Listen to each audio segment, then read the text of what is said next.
How to switch back to personal account on Instagram. Hi everyone, welcome back to our channel. I am Bimo from App Guide. In today's guide video, I will show you the way on how you can actually switch back to personal account on Instagram. But before we get started with the video, if you are new to our channel, do make sure to leave a like, hit that subscribe button. And without any further ado or delay, let us get started with today's video.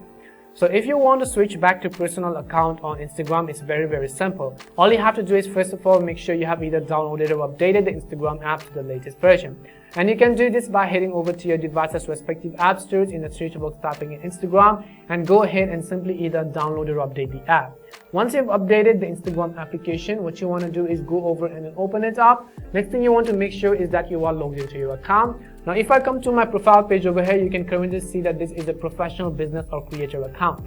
And if you want to change this back to personal account, then it's very simple. All you have to do is tap on the three lines which you see on the top right corner, and then all you have to do is go to settings. Once you go to settings, what you have to do is go to the option which says accounts right over here at the bottom. Once you go to accounts, you have to scroll down to the bottom and you'll find this option which says switch account type. So select switch account type and you'll find this little pop-up which says switch to personal account. All you have to do is tap on the switch to personal account button and select switch to personal account over here.